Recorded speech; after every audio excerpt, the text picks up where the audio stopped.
brain in the trap.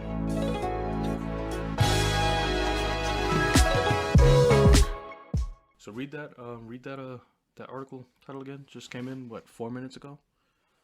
We gotta introduce ourselves, Sienna. I mean, Daniel. They know us by now.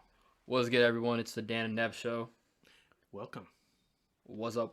Yeah. Anyways, yeah, bro. The Wall Street Journal. Some crazy stuff just happened. This is not real.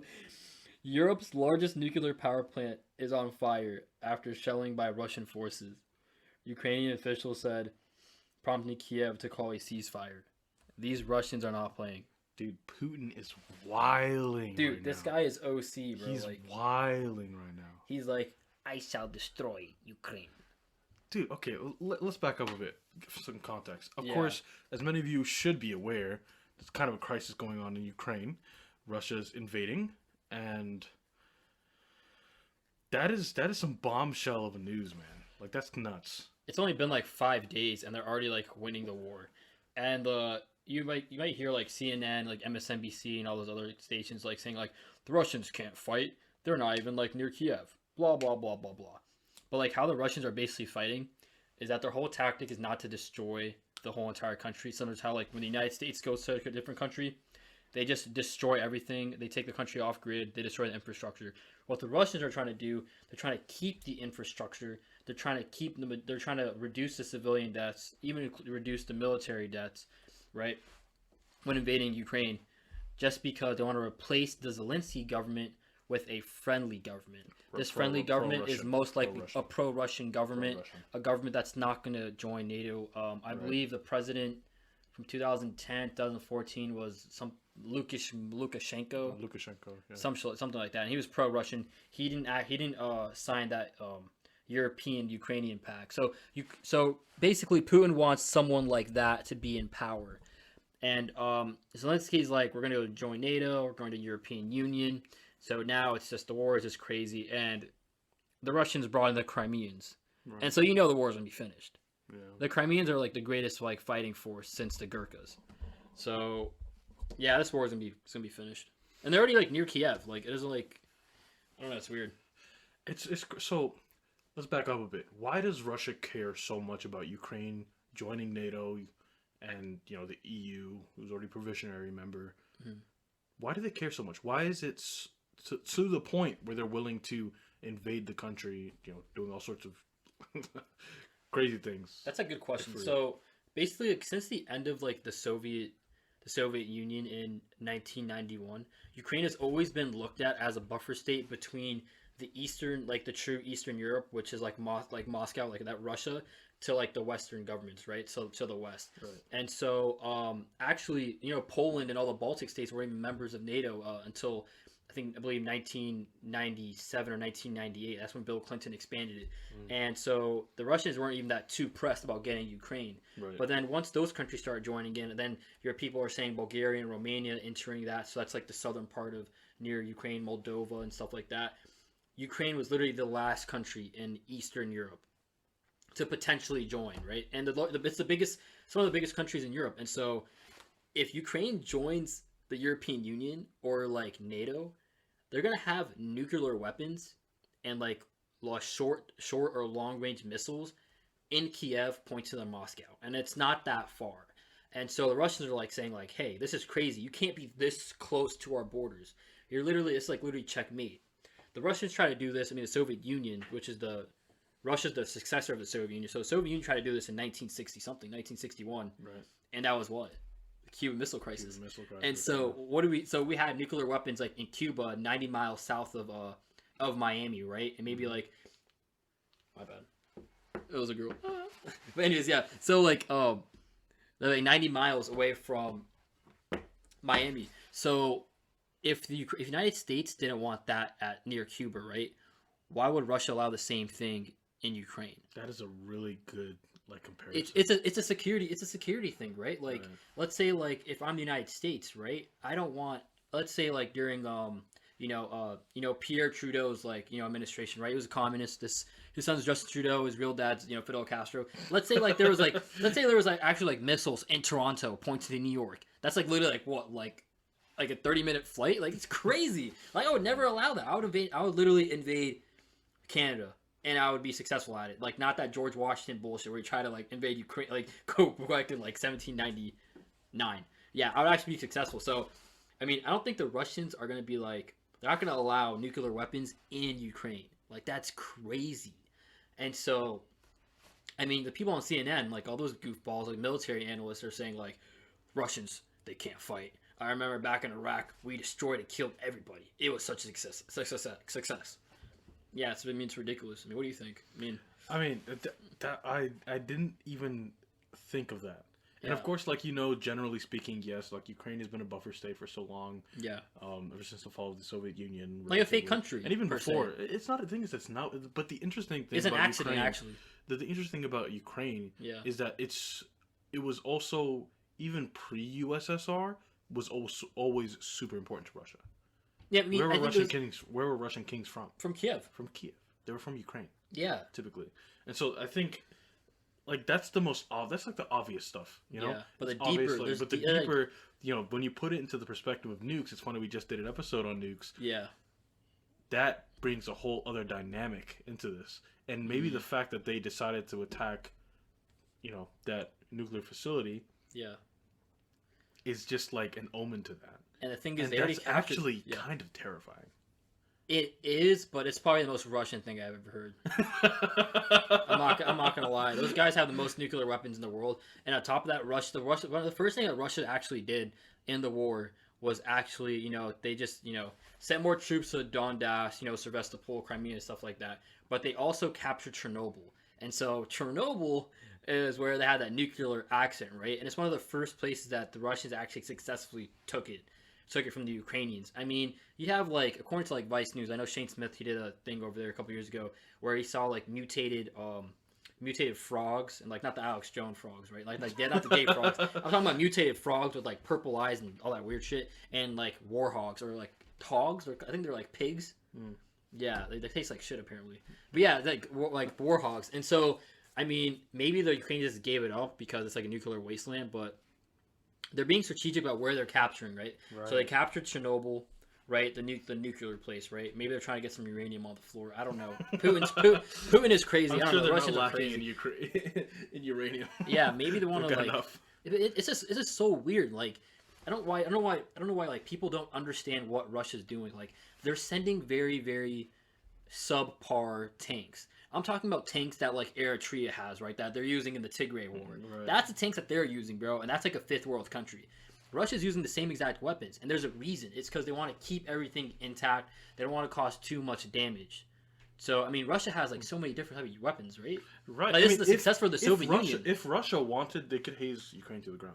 Yeah, exactly. And there has been, of course, the airspace. I want to say this first before we continue with this. Of course, we're not downplaying the crisis. There are this is crazy. It's an insane and crazy situation, and people are dying, and it's really, really bad to say the least. Yeah, bad is an understatement. Absolutely, this is batshit crazy. But we just want to make a statement as to like what's possible, like what Russia could do if they wanted to. They could probably raise. Dude, the thing is, Russia already controls Ukrainian airspace, or the majority of it. Don't listen to the actual news. They actually control the airspace. And the thing is, I think the Ukrainians, they have the Russians have this unit. I think it's called the GSU. I'm not entirely sure. I can look it up in a little bit. But basically, they literally hacked all of Ukraine's communication systems, right? All that stuff is on the ground. That's why you're hearing stuff from like CNN rather than from like the state media of Ukraine. I mean, there are some videos, but most of the videos are coming from like Western media outlets that are based in Ukraine, not necessarily from there was also that Elon Musk thing. I don't know if you heard about that. No, I did not. Where they sent Elon Musk has, they launch satellite into space pretty regularly. Yeah, and they have this constellation of satellites called Starlink, and that constellation is an internet service. Oh, interesting. Okay, and so what are they doing with that? Elon actually just sent a package of these units to Ukraine. Ooh, interesting. Yeah, why is it like, dude, this is so weird. I mean, like, with capitalist societies, like all businesses mostly do the work that the government is too afraid of doing it. Exactly. And that's even more so in Ukraine because there's so many militias. Yeah. And they can go either way. Allegedly either side of neo-Nazis it. too. There's allegedly neo-Nazis too.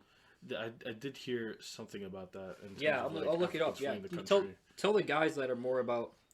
I mean, I don't know, man. The thing is, like, I don't know why this is happening now. We had COVID, and that somehow, I don't know what, no one wants to talk about it anymore. And then now we have this Russian stuff. So, like, the world is just getting crazier and crazier. By the day, it's insane. And, like, this is, you think this is funny. So, CNN, MSNBC, like, all those, like, news channels, they're saying, like, this is so sad.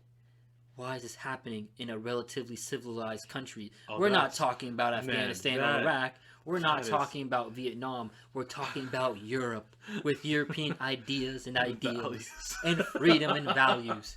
Welcome, yeah, The land wake of- up, wake up, wake up. Welcome to the smell of flowers. Yes, dude, I'm just like, holy shit, bro. Like they didn't forget about Yugoslavia. That happened like literally 15 years ago. Right. Yeah, like Serbia and like Montenegro and all those places. Convenient thing to forget, and I think Yeah, that's dude. that was hilarious when that I forget what that who that reporter was. BBC and Yeah, was usually it idiots. BBC? Yeah. But man, the that British that Broadcasting was Station. telling. I remember I usually Yeah, I would dude. try not to wake up in the morning and go on Twitter, but I Yeah. did, and that was the first thing I saw, and I was like, wow, that is something to wake up to. And the thing is, everyone's saying hashtag Ukraine, hashtag Ukraine. Like that's totally fine. You're down with the cause, I guess. That's totally fine, right? But I never heard hashtag Mali or hashtag Libya. Like you guys all supported that, like all that stuff, like removing their governments. Their governments were like to a certain extent they were really bad, but still a lot of people were dying. But I never heard of hashtag, even with like Syria. Speaking of Syria, that guy actually won that war. Impressive. Yeah, I mean, no thanks. So I mean, the Russians helped him, and like course. so, in Iraq and Afghanistan.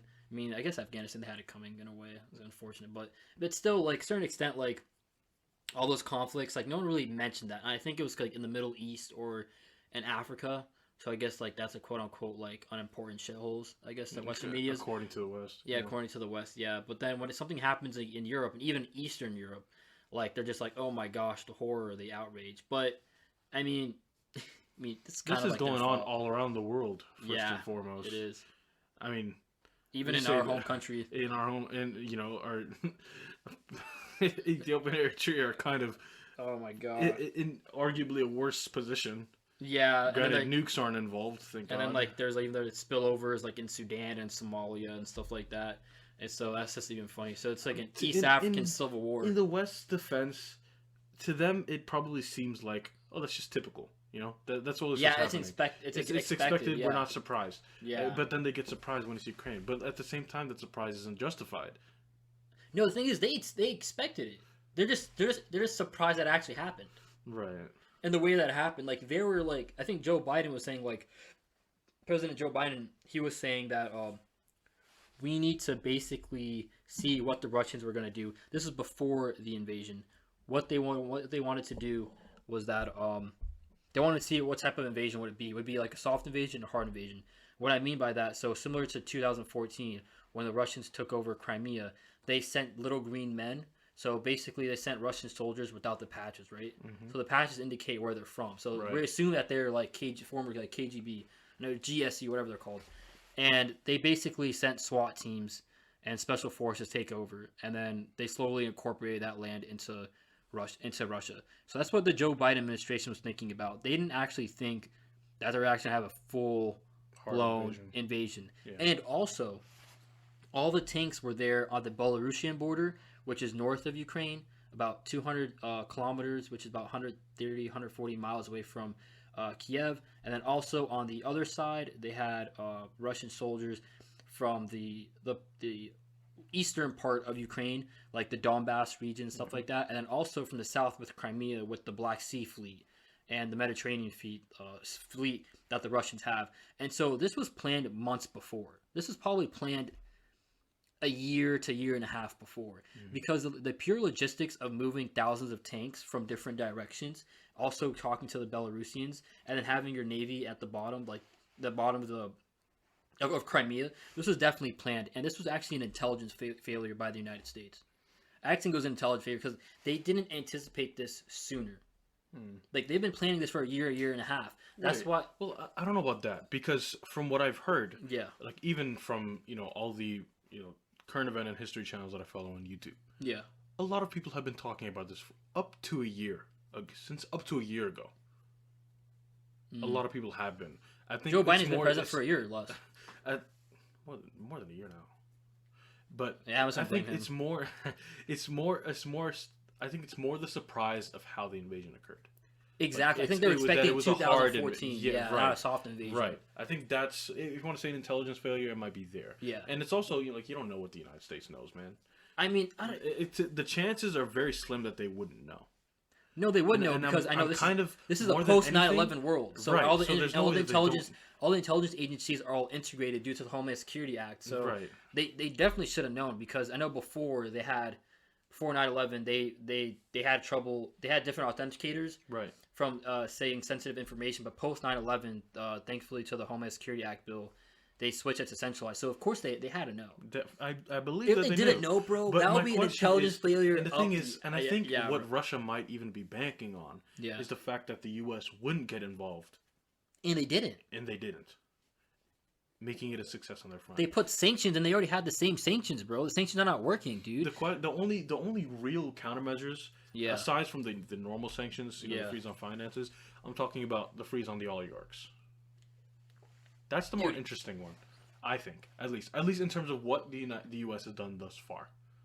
Yeah, because the oligarchs are directly work for Putin. The reason why they got their wealth is because Putin allowed them to increase their industries from the collapse of the Soviet Union, because a lot of resources. Yeah, so exactly. They think, because you know how Putin's kind of like the Don, and if you're the oligarch, you're kind of like what they called the made man. So the made man is someone that went out by himself to the streets, right? And basically made money for himself, made a business, and so they're called a made man. So the oligarchs kind of like the made man. They have to pay a fee to their Don, which is Vladimir Putin. So what the United States thinks is that the billions of dollars that the oligarchs have, a part of it will be given to Putin for this war effort. So that's why Putin. Yeah, so that's the squeeze. That's why Putin's not worried about these sanctions. Plus, he's had these sanctions since 2014. Right. And he even got worse sanctions under Trump, ironically. And then I think he took that out so Russia could join the G8, but that kind of failed. He just kept it on. And then Joe Biden then added additional sanctions to the already pre-existing Obama and Trump sanctions. Can we talk about that? Yeah, talk about what is the efficacy of sanctions? Because I believe it's near zero. They only work for third world countries. Right. That's literally it. Right. That depend on outside aid. Again, I think we talked about energy before, and we talked about Russia's role in the European energy sphere. Yeah. And why Russia is strategically important to Europe right now. The U.S. is not producing oil. They're not, because of Joe Biden. Not because of Joe Biden. Because of Joe Biden. This has been a standing policy in the works for a while, and with good reason. But then I just had a conversation with somebody about this today, actually. Okay. About how the U.S., after realizing environmental issues, and the gravity of them, no longer wants to extract its own resources. So it's no longer this, idealistic environmentalism stuff, everybody holding hands around the world. It's now about securing your own resources in your country. And how about the Keystone Pipeline? Remember that? Dude, I made money off the TCP stock, and then Joe Biden freaking ruined my finances. That stupid son of Look. Dude, no, we were energy independent. Those kind of efforts are few. We're independent. We could be. We're not. We were. We're not. At one point, yes, we were. Yes, we were. But 2016 to 2020. But we are not, and I'm going to tell you why. Because we have realized how bad it is for our country to do so. We realized that only in a year. It's not just been a year. It's been a while in the making. What do you mean, like a while? Ever since Obama expanded the EPA, basically. Environment. Dude, he just did that so he can just spend. Bro, he just did it to spend more money, dude. He's a bureaucrat, dude. It is literally, this has gotten into politics now. Most useful, just useless. It's not. Don't we already have a Department of Environmental Affairs? Why do we have the EPA on top of that? Because bro, come on, bro. Because as of now, we are an expert of wasting money, dude. Even what we're doing now, wasting my money. Even what we're doing now is not enough to secure our resources in the long term. Even what we're doing now, we're not even using our own resources, dude. That's what I'm telling you. Okay, I'll just give you another example. We talked about water earlier. Yeah. Before we start recording. Okay. We talked about water and how there's now a water shortage in the Southwest. While we're drinking water, we've got cheers, bottoms up. We got our PPA bottles. Plotties. Look. But the more you aggressively use your resources, we have learned that this shit is finite. Yeah. Okay? Yeah. And not only is it finite, but there are consequences to using them, to abusing them. Using them on scale, especially at the scale that American consumers demand. Yeah, and now the rest of the world Costco wants. bulk. Yeah, on Costco bulk. Exactly. Supersize that. We've literally realized how bad that is for the country. Yeah. At a fundamental level, not just this, nice holding hands environmentalism nonsense. Kumbaya shit. Yeah, no, none of that kumbaya shit. I'm talking about the security of your own resources. That's why we are not providing anything to Europe right now. Okay. In terms of Yeah, because they're getting all their resources from Russia. They're more than willing to sell oil as you want, at the prices you want. They sell it incredibly cheaply. Russian oil is cheap. Oil generally is cheap. I mean, the logistics is easy, dude. It's just a pipe. No, deadass. No, that's right. They make $1 billion a day by selling oil, oil and energy to Europe, dude. And I don't. It's actually the war. The war is more like. All right, oil, you're right about the energy part. But have you also noticed? That's why I'm saying that these sanctions are useless. Because it doesn't matter. Because Europe still depends on them. They know that. That's why that's probably what emboldens them further. Yeah, because Joe Biden's bullshit, dude. I don't see what Joe Biden could have even done to prevent that. Besides sell oil. He could have put soldiers in Ukraine as a deterrent. That's what Putin wants? That would not have happened. Bro. You're telling me you think that it would have been that we could have sent soldiers to Ukraine?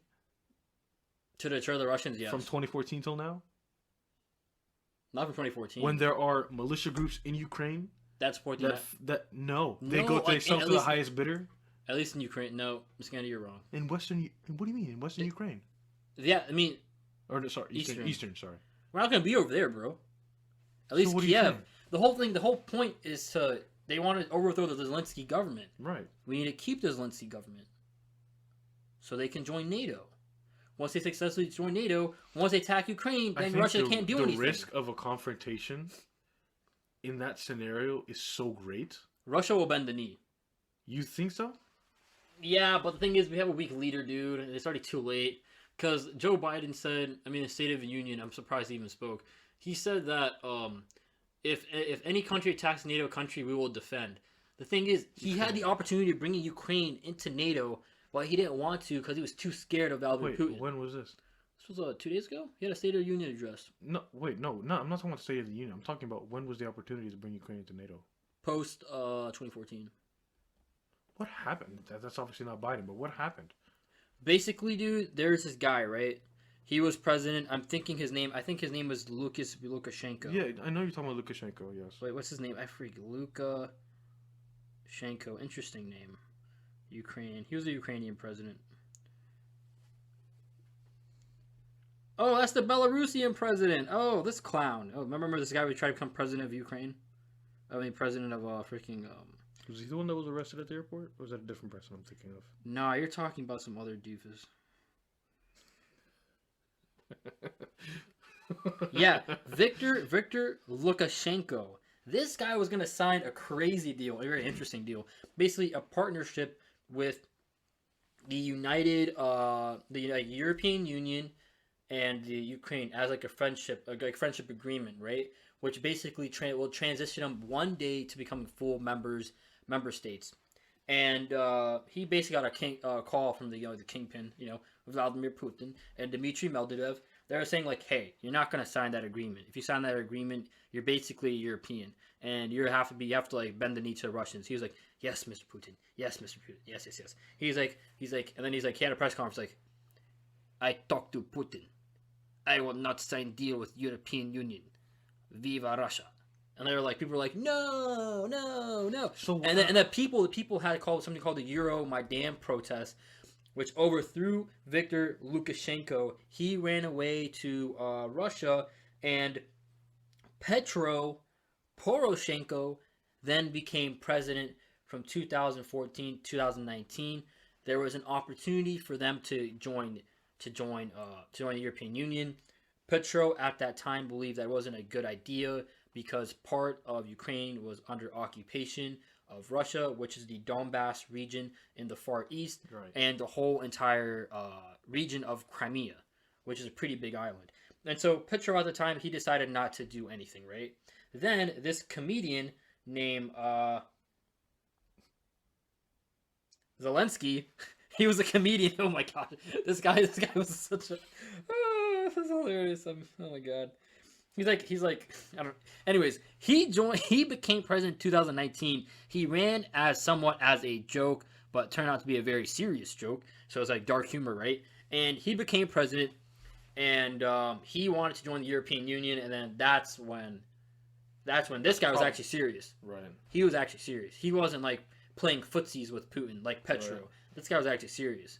So the Russians started amplifying their attacks. They were kind of a little bit scared of Barack Obama. They didn't want to do anything to actually cause a huge scene. So they kind of tested the waters, right, with Barack Obama. And Barack Obama did threaten a little bit, right? You know, good job for Obama. And they just sticked with Crimea. Right. Donald Trump came in. They were like, okay, this guy's batshit crazy. He actually might fight us. Not because he actually cares about Ukraine, just because he cares about being like the alpha dog. You know what I mean? Like, Putin is not going to tell me nothing. I'm American. So the Russians did not do anything from 2016, 2020. Then Joe Biden came and answered all their prayers. Then literally after Joe Biden became president, he won the election, I think, late December. Became president January 20th. They started amplifying, putting troops on the border. If you saw a couple days after Joe Biden's inauguration, that's when troop buildup was happening in Belarus and in Crimea. So it's kind of like, you know, it's a weird opportunity, right? Yeah. And I think the reason why is I think they thought Joe Biden was going to be so distracted about how polarized the United States was going to be, he wasn't going to be focused on Eastern Europe. I think he actually did ask. They were right. In a way, yeah, he was kind of right. I mean, Joe Biden was dealing with COVID. Right? COVID became worse under Joe Biden's administration. More people got vaccinated. That was a good thing. He also had a bunch of domestic issues with, you know, the far right. The January 6th thing was kind of a little fresh. And that was mostly it. So they thought he was distracted. And obviously the personal gas that Joe Biden had. And so they thought he was a weak president that was too distracted with his internal policies. Right? And it's typical with the U.S. Typical, no surprise. Yeah, typical. And basically, they just saw a good opportunity. They said, hey, we're just going to go try to do it now. You're going to do it now. Because it's either now or never. Now or never. Right. Yeah. That's kind of a good point. If they didn't invade now, when would they? Ukraine would have joined NATO. They would have. Ukraine would have joined NATO probably like by the end of next year. Yeah. And the only thing the Russians have is that Donbass region and Crimea. And yeah, Donbass is literally the size of New Jersey, so I'm not sure how useful that is. You know what I mean? So, I mean, much love to our Jersey fellows listening. Yeah. I mean, they're probably getting tan right now, right? Dude, we live in. There's always that saying, you know, we will always live in interesting times, but it feels more appropriate now than ever. It's just crazy about why are they doing this now? Like, it's just like. Well, it's like you said. If they don't do it now, they'll never have a chance. They'll never be able to, you know, get their proper grips on Ukraine. Yeah, and the condemnation, right? We're actually. Let's talk. You hear about what happened to Eritrea? What Eritrea did today? Oh my God. Oh yeah, bro. Eritrea did it. Dun dun dun dun dun. Salwa. Dun dun dun dun dun dun. Salwa. Shabia. Bring our listeners up to date. Okay, so if you guys don't know, my parents came from a place called Eritrea. Scanna's mom came from Eritrea as well. It's a very interesting country in Northeast Africa. And Eritrea did what Eritrea always does, right? So Eritrea has a hateful relationship with the West. And primarily with the United States, especially with the Democratic Party. You know, Barack Obama, Joe Biden, all those goofballs, Samantha Powers, Hillary Clinton. The list goes on. But Eritrea, right, is the only country in Africa, 54 countries in Africa, that voted against the UN Ukraine Declaration. Basically, Eritrea said, we support Russia invading Ukraine. We think it's actually a good idea. Why didn't they do it sooner? I would have done it sooner. Why did they do it sooner? They actually support that. And oh my, you wouldn't believe. And then the Minister of Information, he's another idiot. Oh my gosh, this guy. I'm gonna read you what they said, and they're not gonna sue me for copyright with those idiots. All right, anyways, all right. The explanation of a vote after the vote by Ambassador Emmanuel Gergu, deputy permanent representative, permanent blah blah blah blah blah blah, useful to whatever troll. All right, Mr. President, Eritrea is taking the floor in explanation of the vote after the vote on the draft resolution titled "Aggression Against Ukraine." Eritrea firmly believes that respect for sovereignty, look at this, oh my, territorial integrity, these guys are actually a joke, and political independence as enshrined in the United Nations Charter are sacred principles and that should be respected by everyone at all times for the attachment of sustained world peace. Basically, Eritrea's vote is a demonstration of upcoming stands for peace and position of against internationalizing rhetoric and impositions of unilateral sanctions, which regrettably further polarize international resolutions and escalate the situation with enormous implications for civilians. This is basically a bunch of BS. It doesn't really mean anything. They somehow say we have to respect integrity of borders, and Russia just invaded half of Ukraine. I'm not sure why Eritrea did this. Not surprised. It's the most Eritrean thing ever. Disappointed but not surprised in a nutshell. Like, this is the peak of that. And basically, Eritrea is the only country in Africa to support Russia like this. And the Russian president said, thank you for Eritrean support. He mentioned that, like, they're good people, blah, blah, blah, dictator to another one. And it's just, it's just an interesting time, bro. It's always a good time. And then Eritrea is too busy fighting that, the terrorists in Tigray, the Tigray terrorists, TPLF, with the Ethiopian government. And then the Ethiopians are actually going to vote no, but they decided to take a coffee break. Ethiopia, Morocco, Togo, Sierra Leone, Guinea-Bissau, and Guinea all went to the local Starbucks at the UN. I mean, it's not a Starbucks, it's like a cafe, and they decided to abstain from the vote. So they're not condemning what's happening, but they're also not supporting it.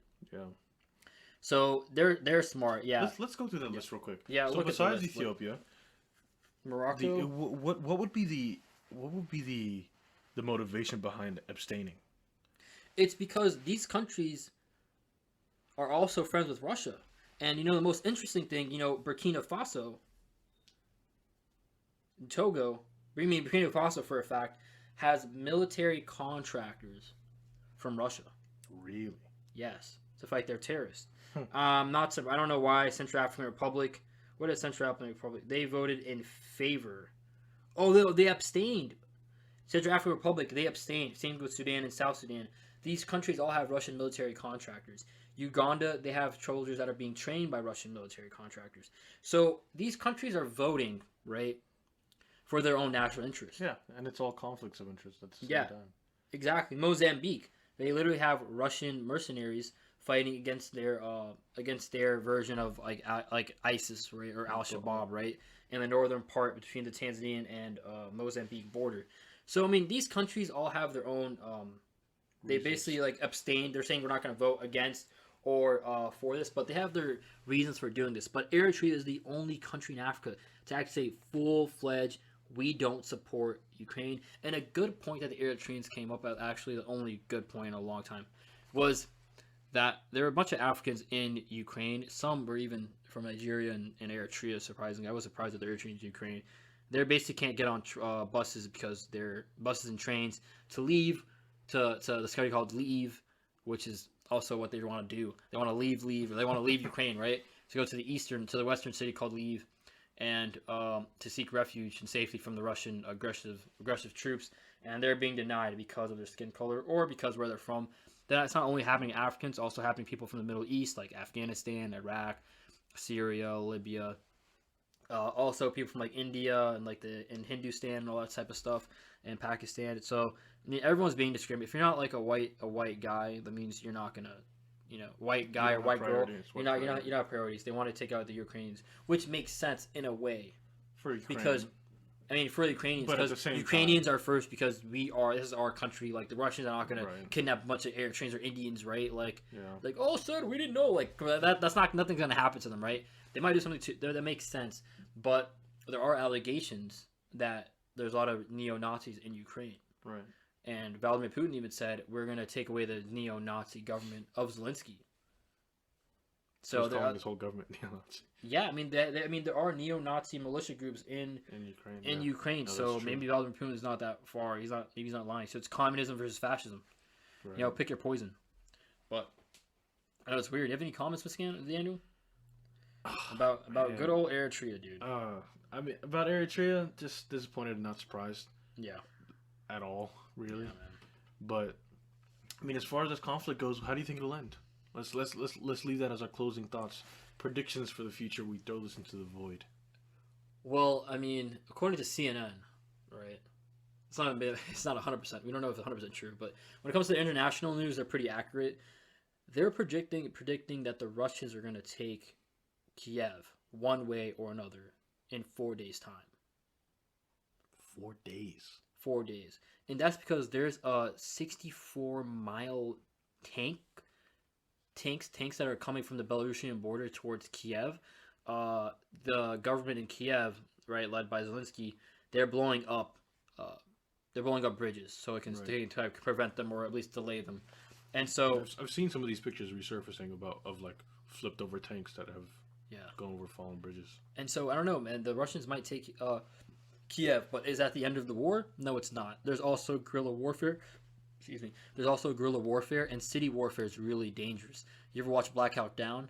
Yeah, What happened in Somalia? Yeah. Those Somalis were crazy, bro. They were killing U.S. soldiers like they're having fun with them and stuff like that. And that's city warfare. Like you basically shoot someone, you hide behind the door. You don't know where the shots are coming from. Right. It's gonna be crazy. So that's what the Russians are most likely are gonna face. The Russians need to basically take over Kiev, disable all communications, and then install a government, make that government recognized by the international community, and then incorporate half of the country. Most likely, that's going to fail, and that's because you can't just overthrow a government just to replace it, right? I mean, that sounds something like like something in Africa, It but has literally never worked. It never Not worked a single time. because in Ukraine they had like Lushenko, right? That Lushenko guy, and they overthrew him during the Euromaidan protest 2014. Mm-hmm. So I mean, you might have him for a couple of years, okay, give or take, once a couple of years, But that give or won't take, right? collapse. But it's gonna collapse, dude. Certainly. It's like building a house on sand. Like you have a house, Right. but it's a really shitty house. Right. And so that's most likely gonna happen in Kiev. I don't actually see the Russians winning the long term. The long term. And on top of all the sanctions that they're facing, It also matters. Yeah, and eventually the economic pressure would mount. Theoretically, again, I can't say. And this really just boils down to how long can they keep up these sanctions anyway? How long can they keep this up without so negatively impacting the European economy that it no longer is worth it for them? That's all true, especially like quote if the unquote. U.S. is not going to supply them with raw goods, then And I would not expect Joe Biden to supply Europe with these raw goods. I wouldn't expect any U.S. president to do that. I would Even expect a Republican president would. I would expect a Republican more than a Democrat, just because a Republican would want an increased trade to use that foreign direct investment in Europe as a return, as to right, rip the but dividends. it's not going to happen because they want to replace the Russian. Even in today's climate, there's no way even a Republican president would do that. So basically, Russia won this no matter what. Then Well, because it depends. Germany, That's unless why they I'm go saying. to like electric, That's like what I'm BMWs, saying. right? That's They're what not I'm gonna... saying. Is like, and it's not about cars. The cars are actually like one of the lesser important. And heating ones. your home as well, It's actually mostly industry. A majority of like where the cars are made. Well, not just the cars. Everything, industry, manufacturing, everything. All that's really where the bulk of this shit comes from, and that's what America is no longer willing to provide. Like we have transitioned That's at this actually a point really bad to a thing. service economy, You know what's going to happen and in Germany? but that's typical to development. No, but you know, if Germany's economy collapses, we're going to see the rise. Is not going to collapse. No, Skin. If you know, I mean, Daniel, I mean, if you're right about the sanctions are going to negatively affect Russia, but they're also going to negatively affect the countries in Europe. They either have to keep these sanctions on Russia, cut their nose to spite their faces, or their economy is just going to collapse. And if they do, if the Germany economy is collapsed, Europe collapse, and we're going to see the rise of the far right in Europe. Look, that's what happened. That's I why don't see Adolf things Hitler getting to took that over. point. That's I don't see things getting to that point. That's just why I'm saying it. All that matters is how long Europe can hold out. They can't. They can hold out for a certain amount of time. My question is, how long? Want my answer? Go for it. 6 to 9 months. That's probably the same amount, because the thing is, Germany and other countries in Europe, they never thought this shit would happen, so they don't have any backup reserves. They literally depend on the Nord pipeline coming from Russia to Germany. if that's cut, they're already suffering. Gas prices are already up.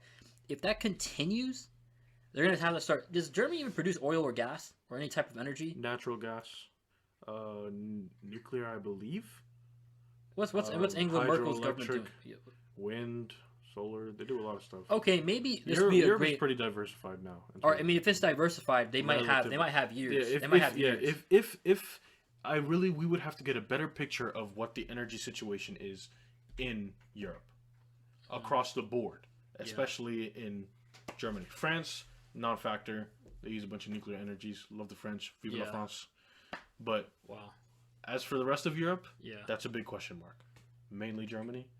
Germany is That the is breadbasket of Europe too. So if Germany falls, everyone else falls. Literally, Germany controls Europe. It's the Fourth Reich, actually. The European Union is the Fourth Reich.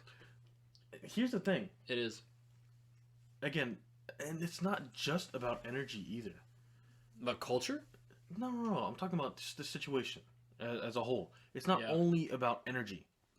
Yeah, what is it about then? Oil is not only used to just, be converted into energy. That's also true. It's used in pretty much every industry. Yeah, right? it is. So it's obviously super important. Yeah, And it's not like these countries can't get oil from somewhere else. might be You expensive. have to always remember that Yeah. Russia is not their only option. It's their best option. I think most people traditionally go with their best option. I mean, Of course. it'd be more But, expensive. and the thing is, I'd be curious to see how much is Europe willing to shell out to protect Ukraine's entrance into NATO. Mind you, see how I said that? It's not that, and we're going a little bit over our time here, but it's not that they particularly care about Ukraine. Again, we have seen this in every country. They are vying for their national interest. So what they want is for Ukraine to join NATO and join the EU. So they can put missiles in the border between two to checkmate Russia. That would be the absolute, like you said, that is the perfect checkmate. Yeah. So the question is, Renegotiate the gas prices. what are they willing to do Yeah. in order to achieve that? In order to checkmate Russia, what is Europe willing to do? And what is the US willing to do? What's the strategy? I would love to sit on a meeting on this and see what the hell these people are thinking. I think these countries are awfully mistaken. Russia is not that big of a threat. I think a bigger threat is probably the economic powerhouse of China. Absolutely. But they I can't 100% compete agree. with China, so China already took over the world. Anyways, Let's call it a wrap. we're going to wrap this up. To everyone that's in the Ukraine, Subpar countries. and everyone that's in the Ukraine, stay safe. We We need to find